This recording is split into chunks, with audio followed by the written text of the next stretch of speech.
Bonjour à toutes et à tous. Alors aujourd'hui, je vais vous proposer un exercice de révision pour le bac 2025 qui va avoir pour thème les fonctions et une suite récurrente. Dans le descriptif de la vidéo, vous trouverez un énoncé corrigé en format PDF ainsi qu'un lien vers mon blog sur lequel vous pouvez trouver divers documents de maths spécialité maths experte. Si mon travail vous intéresse, n'hésitez pas à m'envoyer un pouce levé. Ça m'encourage à continuer, moi le retraité, et éventuellement m'envoyer un message, j'y répondrai. Alors c'est un exercice que j'ai fabriqué très récemment. Partie A. On considère la fonction petit f définie sur l'intervalle 0 plus infini ouvert en 0 par f de x égale x moins 1, facteur de ln de x plus 1. On admet que la fonction petit f est deux fois dérivable sur cet intervalle 0 plus infini ouvert en 0.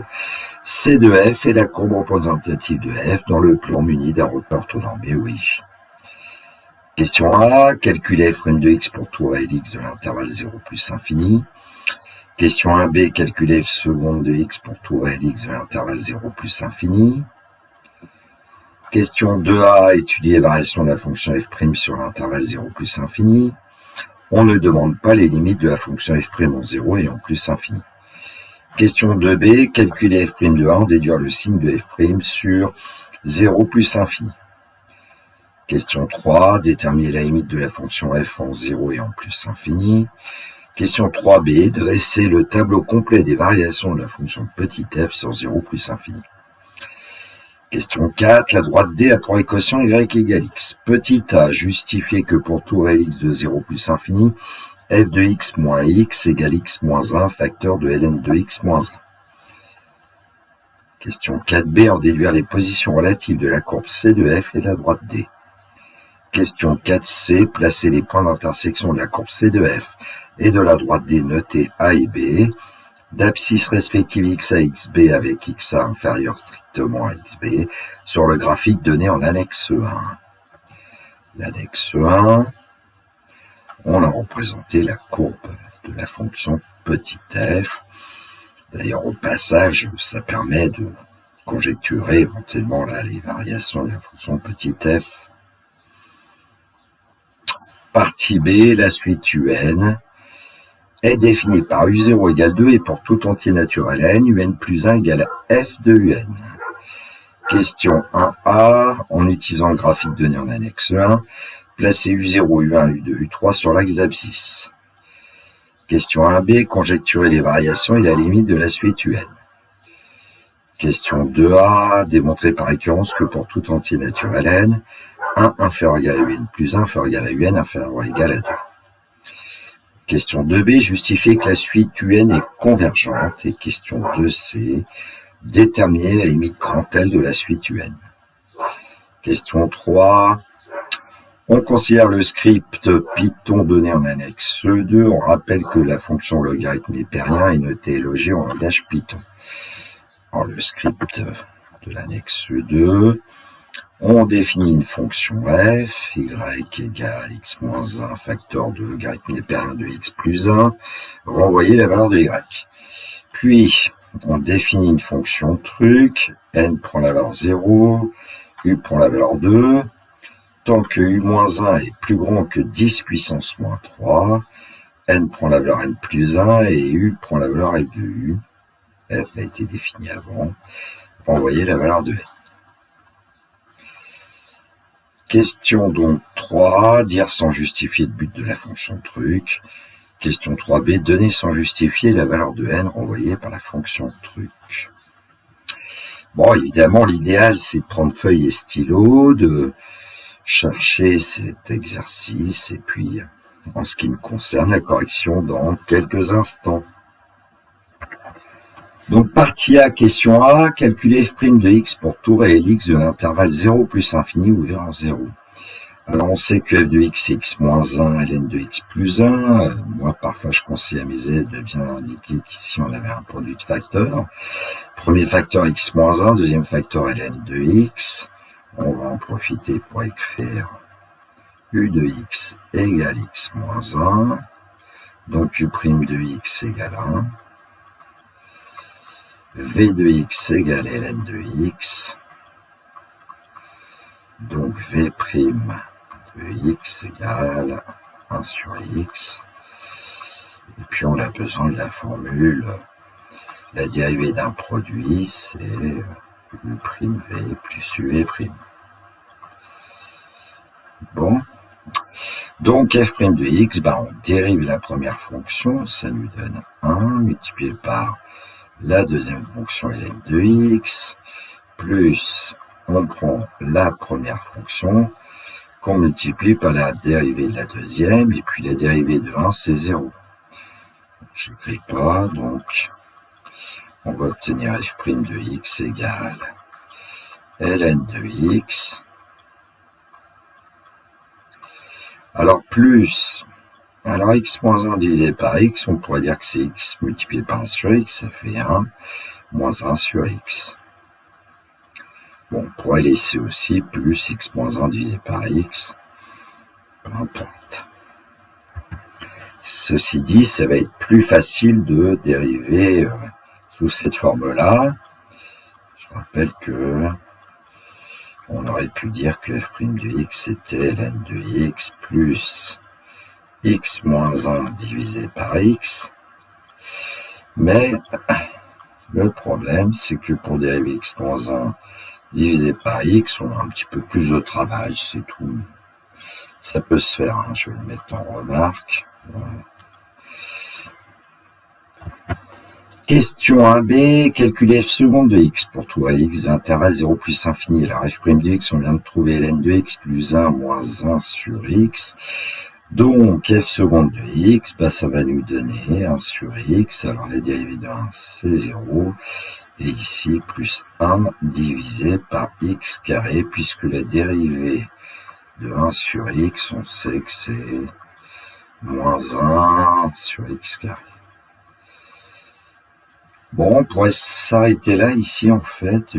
Bon, je vais quand même mettre au même dénominateur pour varier, entre guillemets, les plaisirs. Et donc, on va obtenir, avec un dénominateur commun qui va être x au carré, on multiplie la première fraction par x, on va obtenir 1 fois x plus 1 divisé par x carré. Bon. Question 2a, étudier variation de la fonction f' sur l'intervalle 0 plus infini. Alors je rappelle qu'on a obtenu f seconde de x égale x plus 1 divisé par x carré. Donc dans un premier temps, on va étudier le signe de f seconde, puis on déduira les variations de f'. Alors, le numérateur x plus 1, ici on sait que x est plus grand que 0, donc x plus 1 est plus grand que 1, ce qui nous permet de dire que le numérateur est strictement positif. Et puis le dénominateur, x étant plus grand que 0, x carré est plus grand que 0. Bon, x plus 1 est plus grand que 0 et x carré est plus grand que 0, donc le quotient x plus 1 divisé par x carré est plus grand que 0. Donc on peut dire que f seconde est x est plus grand que 0. Alors maintenant qu'on sait que f seconde est une fonction strictement positive sur l'intervalle 0 plus infini, on peut affirmer que la fonction f' est strictement croissante sur l'intervalle 0 plus infini ouvert en 0.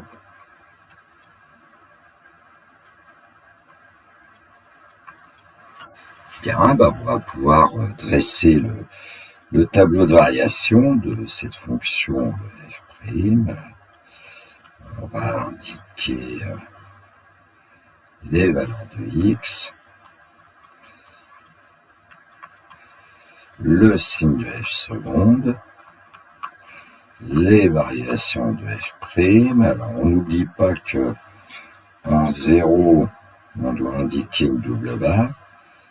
F' n'y est pas défini, donc il ne risque pas d'y être dérivable. Ensuite, on a le signe de f seconde. qui est strictement positive, donc f' va être strictement croissante sur 0 plus l'infini. On ne demande pas les limites en 0, 1 plus l'infini. On peut faire la remarque suivante, c'est que la fonction f va être convexe sur 0 plus l'infini, puisque f' est strictement croissante sur 0 plus l'infini, ou bien parce que f seconde est strictement positive sur 0 plus l'infini, ce qui veut dire que la courbe C de f va être située au-dessus de ses tangentes sur 0 plus l'infini. Question 2b, calculer f' de 1 en déduire le signe de f' sur l'intervalle 0 plus l'infini. Alors, pour calculer f' de 1, on utilise l'expression de f' de x qu'on a trouvée. Donc, f' de 1, c'est ln de 1, plus 1, moins 1 divisé par 1. Alors, on sait que ln de 1 vaut 0. Plus 1, moins 1, on va obtenir évidemment f' de 1 égale 0.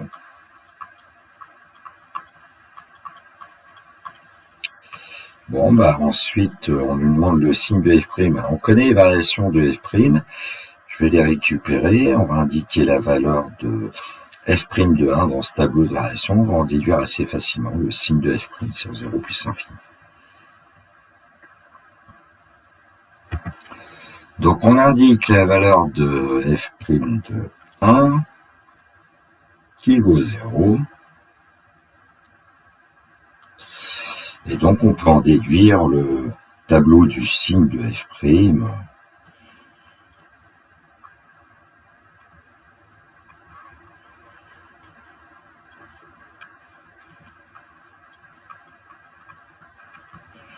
Assez aisément.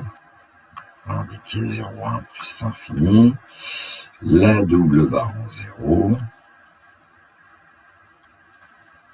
Alors, on pourrait le justifier proprement. Enfin, ici, ça me semble clair que on va obtenir f' de 1 qui vaut 0.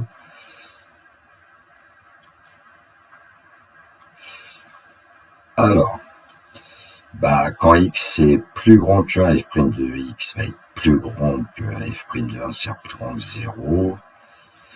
Ici, on aurait pu colorier un peu en bleu, et puis je vais colorier en rouge cette partie-là, et donc on va pouvoir dire que f' est strictement négatif sur l'intervalle 0,1 ou vers 0 vers 1.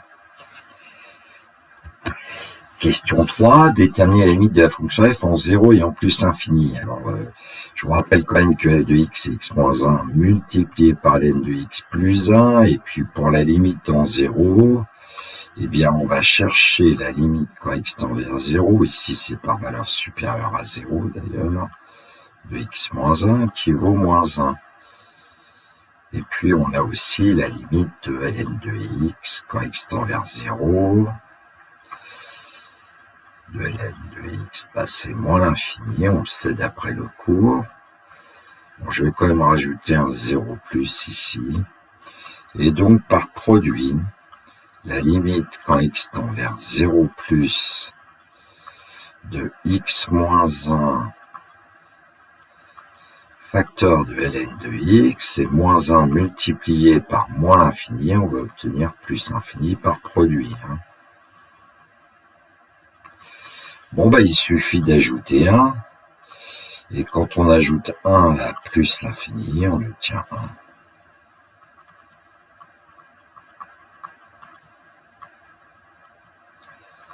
Cela va nous permettre de conclure que la limite quand x tend vers 0 plus de f de x, c'est plus l'infini. Alors, c'est pas demandé dans cet exercice, mais je vais quand même vous le dire oralement. Une petite remarque, la courbe C de f possède une asymptote d'équation x égale 0 au voisinage de 0, c'est-à-dire que l'axe des ordonnées est une asymptote à la courbe C de f au voisinage de 0. ce qu'on pourrait constater sur la courbe C de f qui vous est donnée dans l'annexe 1. Alors pour la limite, quand x tend vers plus l'infini, on procède un petit peu de la même façon, c'est-à-dire qu'on s'intéresse au premier facteur, la x-1, qui tend vers plus l'infini. Et puis on peut dire aussi que la limite, quand x tend vers plus l'infini de ln de x, d'après le cours, c'est plus l'infini, fonction de référence. Donc on va obtenir la limite du produit. Quand x tend vers plus l'infini, x-1 facteur de ln de x, pour limite plus l'infini, produit. Et donc en ajoutant 1, on va obtenir encore plus l'infini.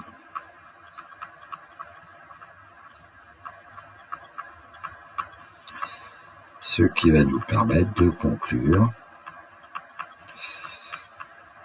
que la limite quand x tend vers plus l'infini de f de x, c'est plus l'infini.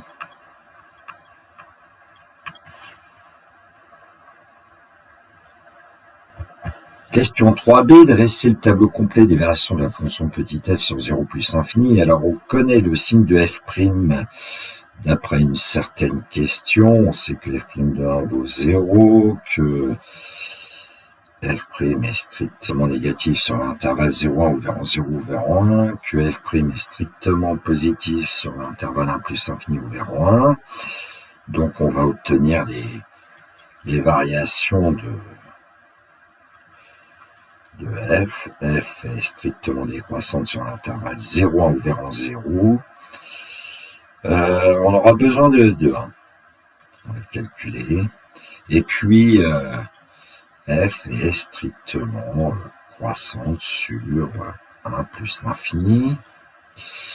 On va calculer f de 1. Alors, on va peut-être rappeler f de x quand même. C'est x moins 1 facteur de ln de x plus 1. Donc f de 1, c'est 1 moins 1 facteur de ln de 1 plus 1. Bon, ici on obtient 1 moins 1, c'est 0. 0 fois 0 plus 1. Bon, f de 1 égale 1.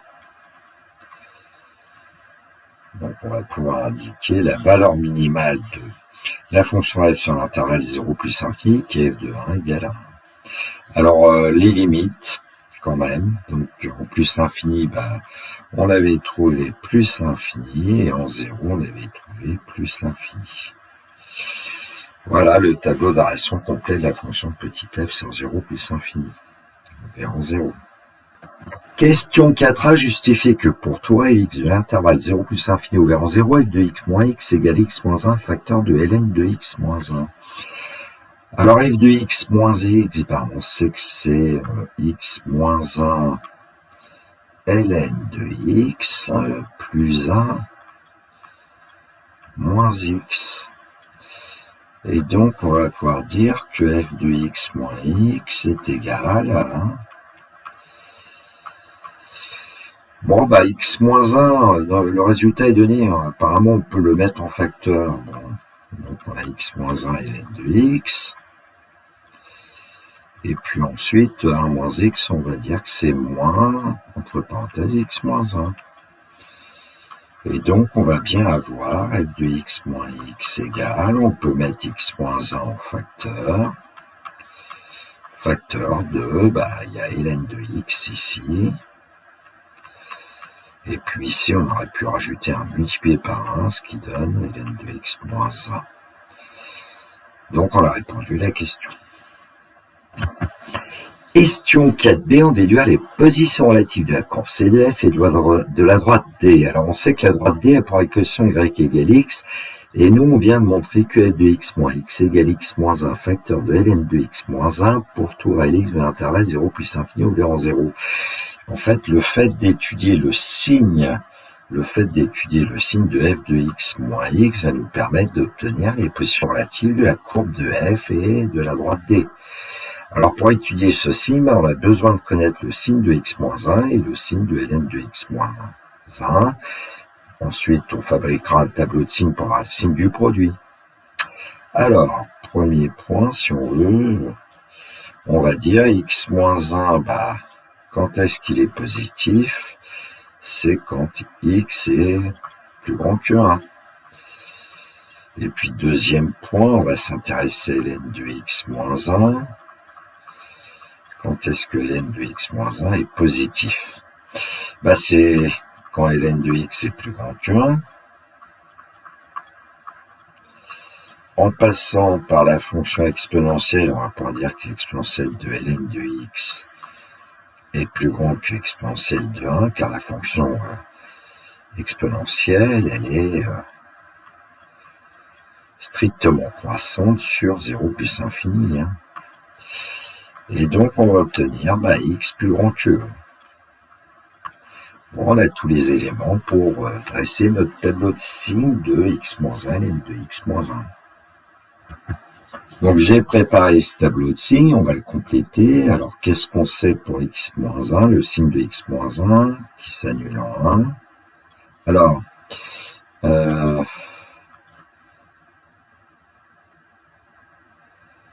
donc à droite de 1, ben, on va obtenir un signe plus, on l'a vu.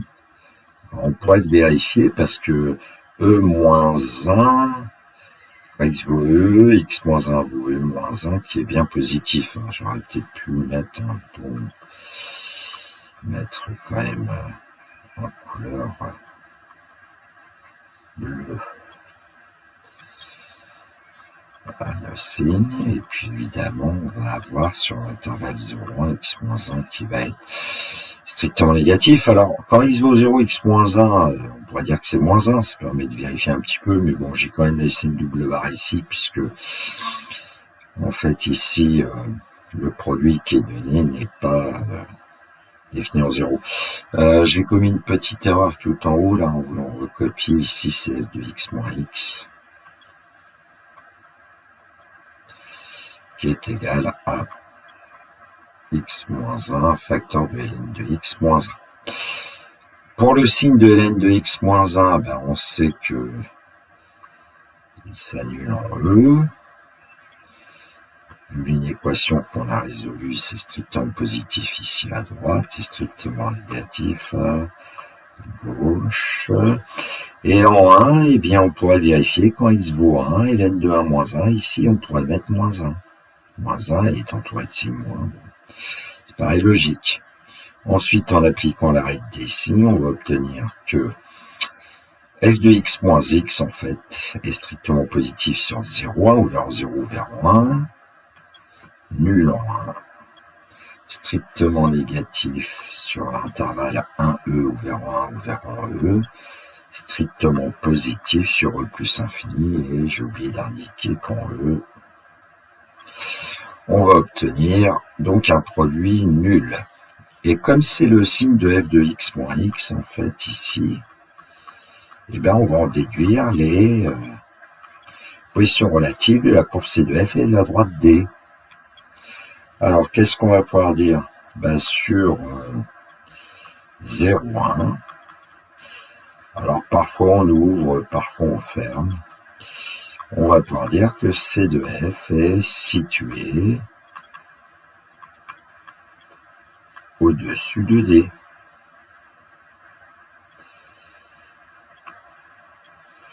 Et puis c'est vrai aussi sur E plus infini.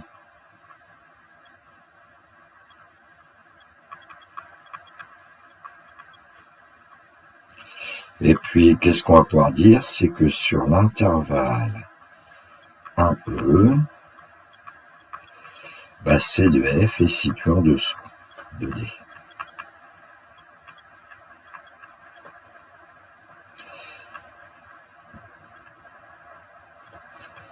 Alors, comme f de x moins x s'annule en 1 et en E, ben, on va obtenir 2 points d'intersection entre la courbe C de f et la droite D. La courbe C de f et la droite D ont 2 points d'intersection. Alors, il y a un premier point, je vais anticiper sur la question d'après, c'est le point A de coordonnées 1. Et un deuxième point, le point B de coordonnées EE, puisque on sait que la droite D a pour équation y égale x, par exemple. Donc, c'est immédiat d'avoir les ordonnées des points A et B ici. A4C, placer les points d'intersection de la courbe CDF et de droite D notée A et B d'abscisse respective X à XB avec XA plus petit que XB sur le graphique donné en annexe 1. Alors, comme la droite D a pour équation Y égale X, en fait, il suffit de tracer la droite D. Alors, elle passe par le point O, forcément, elle passe par le point de coordonnées 1, 1, qui est facile à placer ici. En plus, c'est le point, entre guillemets, minimum de la courbe de F. Donc, voilà notre point A, et ensuite, elle passe par le point de coordonnées 2, 2, 3, 3. Bon, je vais essayer de tracer au mieux avec les moyens du bord, donc A, annuler. Ah oui. Donc on a la possibilité de tracer à peu près la droite d'équation Y égale X. On va mettre son nom. Et puis pour obtenir le point B, il suffit d'aller chercher le point d'intersection entre la courbe de F et la droite D. On obtient le point B. Alors son abscisse au point B, c'est petit e. Son ordonnée aussi d'ailleurs. Elle est placée.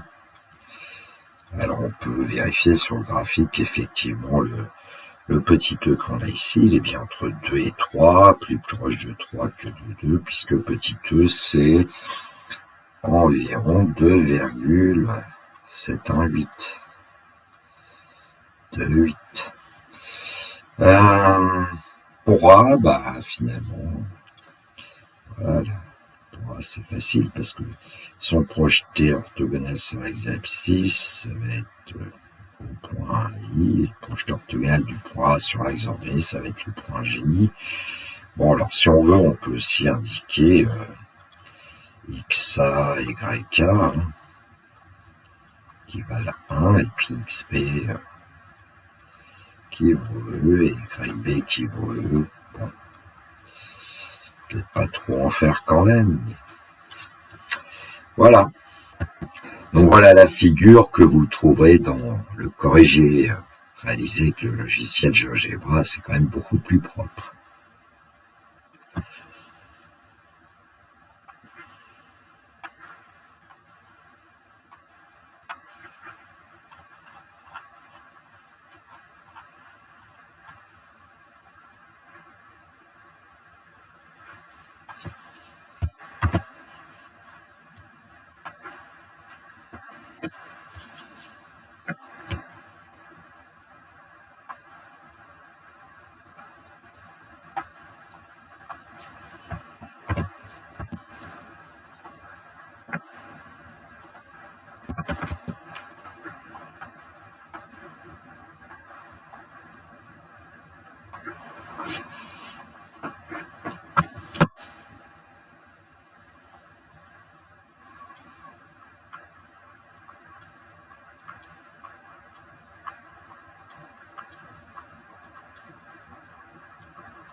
Okay.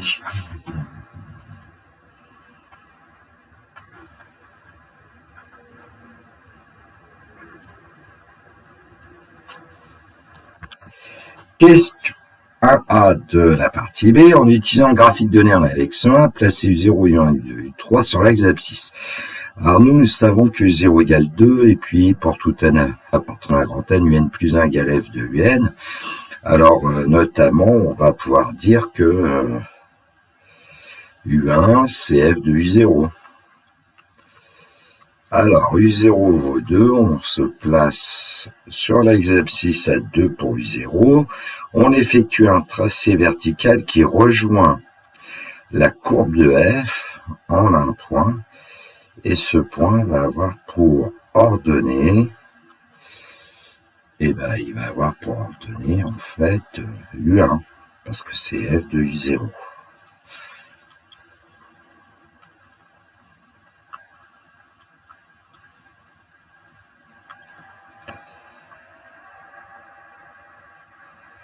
Donc, le point pour ordonnée U1, on effectue un tracé horizontal qui coupe la droite d'équation y égale x en un certain point, et ce point pour abscisse U1, puisque y égale x, comme y vaut U1, et x vaut forcément U1 aussi.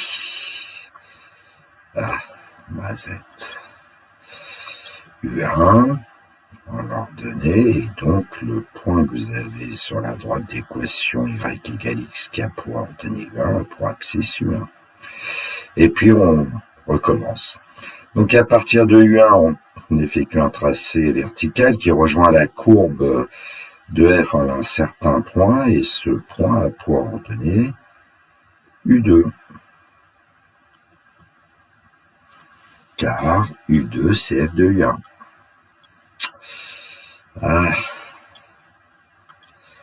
U2 égale F de U1. Donc on a U2 en ordonnée ici. Et le point de la droite d'équation y égale x qui a pour ordonnée U2 a pour abscisse U2. Bon, il ne reste plus qu'à faire U3. Donc U3 c'est F de U2.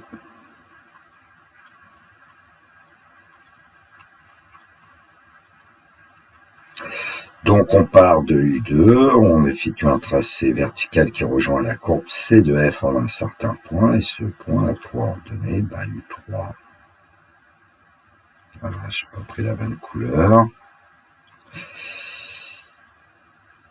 Voilà, U3 en ordonnée. Et donc le point de la droite d'équation y égale x qui a pour ordonnée U3 pour abscisse U3. Question 1b, conjecturer les variations et les limites de la suite UN. Alors on va conjecturer que UN est, d'après ce qu'on a vu sur le graphique, décroissant, puisque U3 semble plus petit que U2, plus petit que U1, plus petit que U0. Et puis,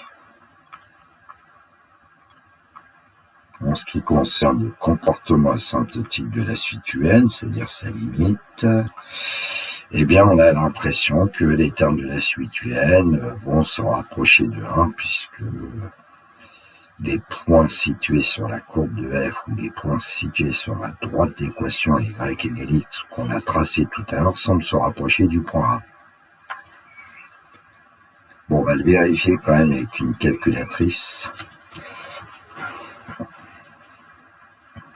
Alors à l'écran, vous avez une calculatrice TI, mais ce que je vais faire peut être fait sur quasiment n'importe quel modèle. Alors on va commencer par placer la valeur initiale U0 égale 2 dans mémoire U, et puis ensuite on va faire agir la fonction F, et la fonction F c'est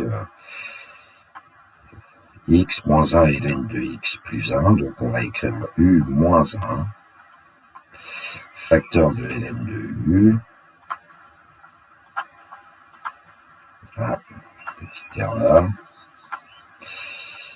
plus 1, mais qu'on va replacer dans U, donc, au niveau de la mémoire, ce qui va permettre d'obtenir ici U1, et comme la valeur de U va être modifiée en appuyant sur entrée, etc., on va avoir les premières valeurs de la suite UN. Et donc, U1 environ 1,69, U2 environ 1,365, U3, donc les termes de la suite semblent diminuer, donc on conjecture que la suite UN est décroissante. Et puis, en pianotant un certain nombre de fois, on finit, d'ailleurs, la calculette a fini par arrondir à 1. En fait, on n'atteint pas vraiment 1, mais on s'en rapproche énormément. Question 2. A démontré par récurrence que pour tout entier naturel à n, 1 inférieur égal à un plus 1 inférieur égal à un inférieur égal à 2. Alors, première étape, c'est l'initialisation. On va vérifier que la propriété est vraie au rang n égale 0, c'est-à-dire que 1 inférieur égal à U1, inférieur égal à U0, inférieur égal à 2. Alors, nous le savons que U0 c'est 2, on a besoin de U1 qui est f de U0, c'est-à-dire f de 2.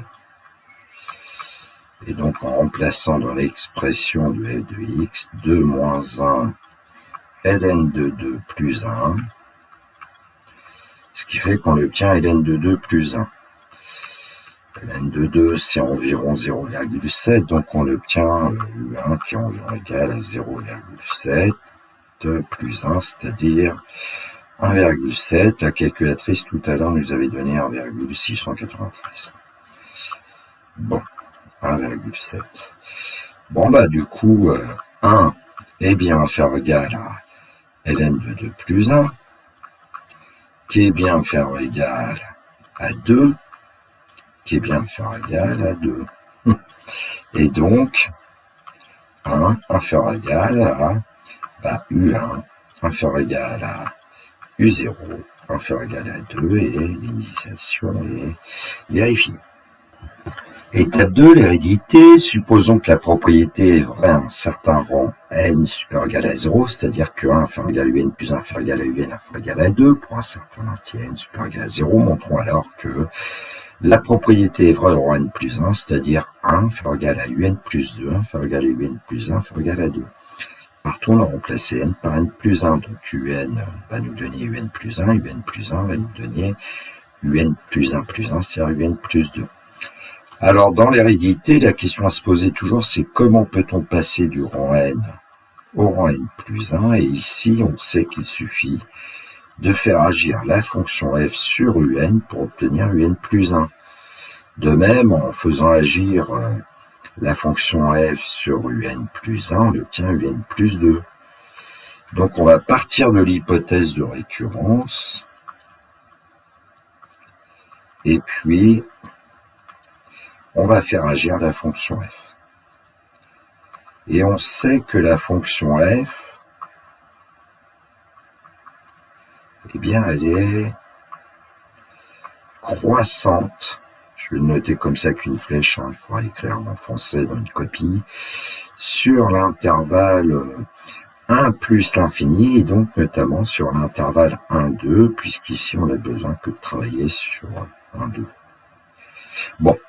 Et donc, on ne change pas le sens des inégalités, puisque la fonction f est croissante sur 1, 2. Et en faisant agir la fonction f, on obtient ce que vous voyez à l'écran. Alors f de 1, on sait que c'est égal à 1, on l'a déjà vu, et puis on obtient 1 inférieur égal à un plus 2, inférieur égal à un plus 1. Et f de 2, on l'a calculé précédemment dans l'étape 1. C'était ln de 2 plus 1.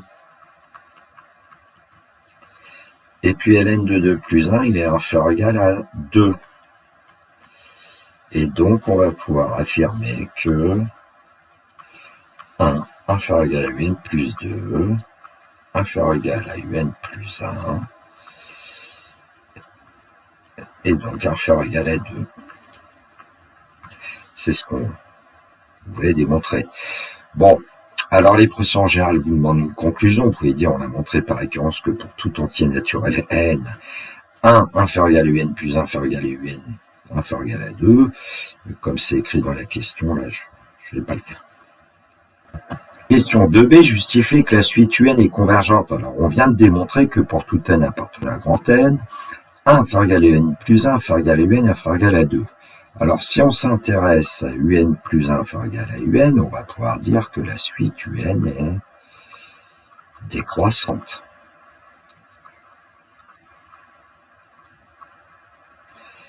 Et donc, pour montrer que la suite un est convergente, il suffit de montrer maintenant qu'elle est minorée. Et donc, pour montrer qu'elle est minorée, eh bien ici, on a 1 qui est bien inférieur égal à un. Donc, on va pouvoir dire que un est minoré par 1. Je ne vais peut-être pas tout rédiger, vous aurez une rédaction plus complète de corriger. Et puis, une suite qui est décroissante et minorée, eh bien, il y a le théorème de convergence monotone qui permet de dire que la suite un est convergente. Question 2C, déterminer la limite grand L de la suite un. Alors ici, on a affaire à une suite récurrente, et puis je vous ai réécrit que quel que soit n appartenant à grand N, un plus 1 égale f de n, parce que c'est ce qui va nous permettre de trouver la limite de la suite un. Alors il faut penser au théorème du point fixe. En fait, je vais un petit peu tout vous redémontrer. Déjà, on va faire une première remarque, c'est que comme la limite quand n tend vers plus infini de un est égale à grand L, on peut affirmer que la limite de un plus 1, c'est aussi grand L. Bon, alors là, on s'est occupé du premier membre de l'égalité, on va maintenant s'occuper du deuxième membre, f de un. Alors, on sait des choses, c'est que quel que soit n appartenant à grand N, d'après la question précédente, un est compris entre 1 et 2, et donc par passage à la limite, on va pouvoir dire que la limite de la suite un est comprise entre 1 et 2. Bon, et comme f est dérivable sur 1,2, donc continue sur 1,2,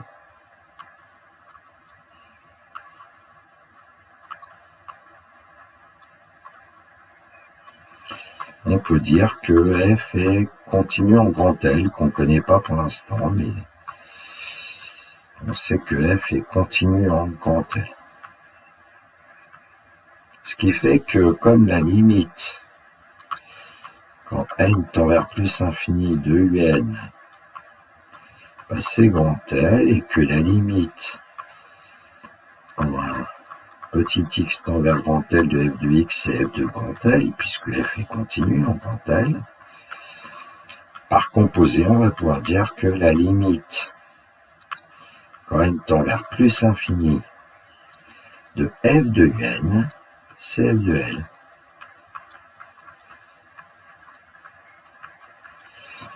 Bon, d'une part, un plus 1 tend vers grand L, et d'autre part, f de un qui est égal à un plus 1 tend vers f de grand L. On va pouvoir dire que f de grand L égale grand L. Donc f de grand L égale grand L, donc d'après ce qu'on a vu dans la partie A, grand L c'est ou bien le nombre 1 ou bien le nombre E. Parce que la fonction f avait deux points fixes qui étaient 1 et E. Alors évidemment, comme une limite d'une suite est unique, ça veut dire qu'il y a une des valeurs qui n'est pas possible. Alors il y a plusieurs façons de faire, mais en tout cas il y en a une qui consiste à dire que on savait que grand L était comprise entre 1 et 2. Et donc ça peut pas être grand L égale E, puisque E est plus grand que 2. On a 1, 2, E sur un petit schéma. Et donc on peut dire que grand L égale 1. C'est-à-dire que la limite de la suite un, c'est 1, comme on l'avait conjecturé tout à l'heure. Alors il y a une autre façon de montrer que la suite un tend vers 1, c'est de montrer qu'elle ne peut pas tendre vers E, ce qu'on a fait là à l'instant, mais d'une autre façon. Je vais vous montrer. Alors je vais supposer que la suite un converge vers E, et on va voir qu'il y a un problème. Alors comme un est décroissante, il y a une propriété de cours que vous avez vue qui dit que dans ce cas-là, eh bien la suite un serait minoré par sa limite, qui ici est E par hypothèse. Et puis ça c'est faux, puisque par exemple U0 égale 2, et 2 est plus petit que E, c'est-à-dire U0 est plus petit que E, donc c'est impossible que UN converge vers E. Bon, un petit raisonnement par l'absurde, et puis comme UN ne peut pas converger vers E, c'est que UN converge forcément vers 1.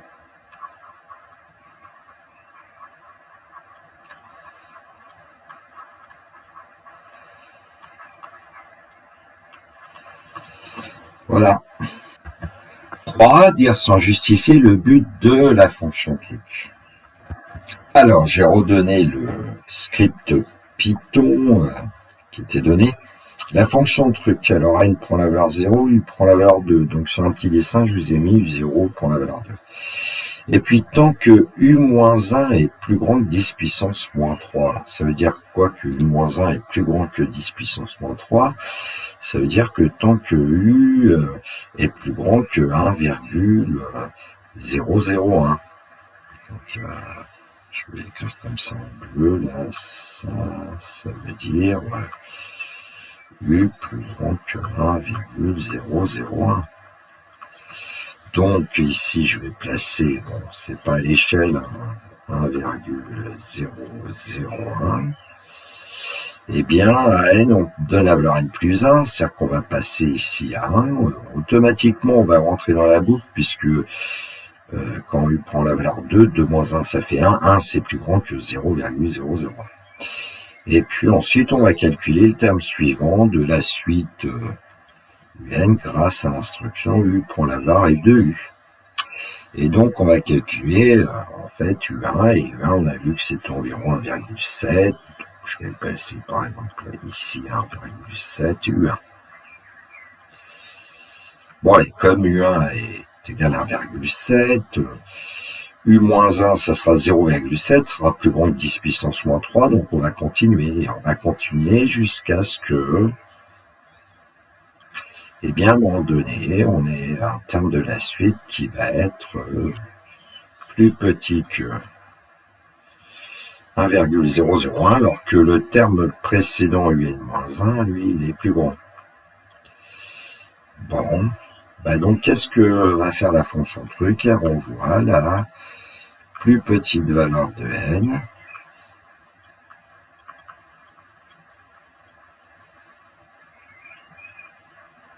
n étant un antinaturel, tel que,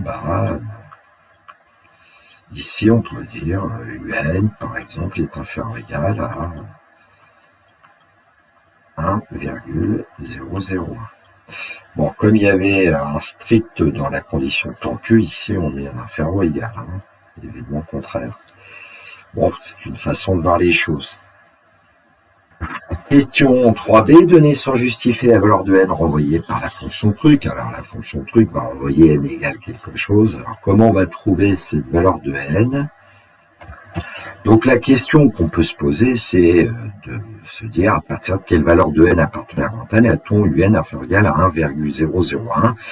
Alors évidemment, on peut utiliser un script Python si on a une calculatrice qui possède le langage Python. Sinon, on peut revenir à notre calculatrice et puis refaire le travail qu'on avait fait tout à l'heure. Donc à l'écran, l'instruction 2 dans U, et puis ensuite l'instruction U-1 ln de U plus 1 dans U. Alors là, il faut compter avec cette méthode, et puis regarder à partir de quel moment UN est inférieur ou égal à 1,001. Donc U1, U2, U3, U4, et là on s'aperçoit que pour U5, la condition est remplie. Donc on peut donner U4, U5, et puis conclure que la suite UN est décroissante. Alors j'ai donné des valeurs approchées à 10 puissance moins 6 près de U4, U5, en fait sont les arrondis. Donc pour U4 environ 1,01228, U5 environ 1,30148, U5 est inférieur ou égal à 1,001 inférieur à U4, donc en fait truc va renvoyer n égale 5.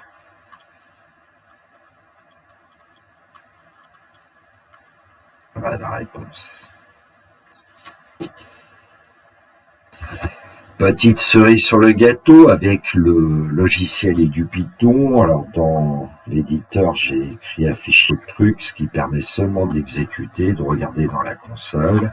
Alors ici, on a la valeur de n et j'ai demandé aussi de renvoyer la valeur de u pour quand même vérifier que u5 ici est bien inférieur ou égal à 1,001. Deuxième cerise sur le gâteau, en fait un script Python, c'est à peu près le même que tout à l'heure, sauf que je me suis arrangé pour créer le nuage de points NUN pour n variant de 0 jusqu'à 5. Bon, j'insiste pas, je l'exécute, vous voyez arriver un graphique par point. U0 égale 2, U1 égale 1,693 environ. Vous avez les résultats dans la console Python, là, à droite. Et puis à la fin, j'ai tracé la droite d'équation y égale 1,001. Évidemment, c'est très proche de la droite d'équation y égale 1. Alors, quand les termes de la suite sont supérieurs strictement à 1,001, ils sont coloriés en bleu. Les points de coordonnées NUN, et puis ici vous avez le point rouge d'abscisse 5 d'ordonnée U5, et U5, on peut le lire dans la console Python, c'est environ 1,000148. Voilà. Voilà, cette vidéo est terminée pour moi. Il me reste à vous souhaiter une très belle journée. Nous sommes le 14 mai 2025, 11h42 à mon ordinateur. Que la force soit avec tous les étudiants. Prenez bien soin de vous. Il me reste à vous dire le classique. Au revoir.